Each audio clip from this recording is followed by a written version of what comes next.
Hello everyone, welcome to Vagdevi Institute's channel.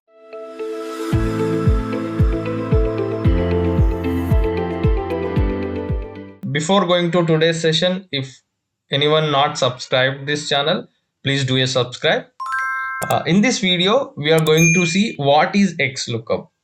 In last video, we have seen what is VLOOKUP function. This video, we are going to see what is XLOOKUP. XLOOKUP is what? It searches a range or an array for a match and returns the corresponding item from a second range or array. It will also work like a VLOOKUP function, but the difference in the XLOOKUP, it will search in top to bottom and bottom to top in your table. But when you use a VLOOKUP function, it always searches your value in your table from top to bottom.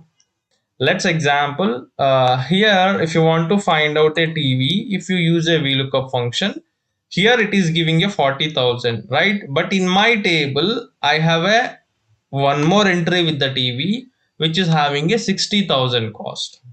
Okay, the product ID might be different of this both, but it is always giving when we use a VLOOKUP function, it's searching from top to bottom, and it is giving the whatever search it is searched in a first occurrence, it's giving the specific price of that record.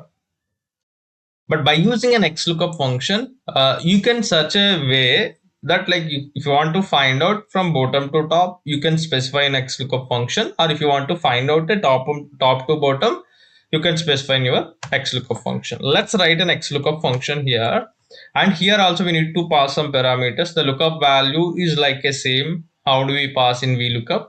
Lookup value is this one, and the way we are passing an array is different in XLOOKUP. So here we need to pass lookup arrays in a different way.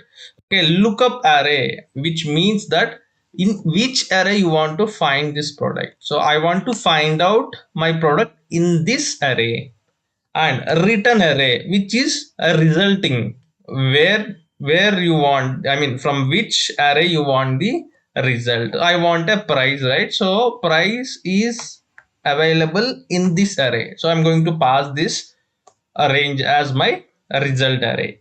And if not found, this option is not available in VLOOKUP. If not found, in the sense, for example, in your data set, the TV product is not exist, or the remote is not exist, whatever product you specify here, it is not exist. So what do you want to return instead of an error or not a hash not available?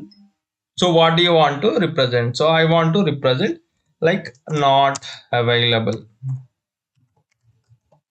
like this. I want to represent, I want to reflect if the product is not found.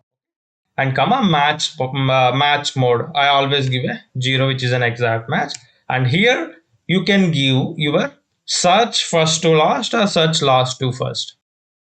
I'm going to give this one -1, which if I give a -1 here, it will search from bottom to top. And I'm closing my XLOOKUP function, and see, now this is giving the 60,000, which is the second occurrence, which is like, why? Because my XLOOKUP function is started searching from bottom to top. This specification is not exist in VLOOKUP function. We will see more differences between the VLOOKUP and XLOOKUP function in the coming video. Thank you all.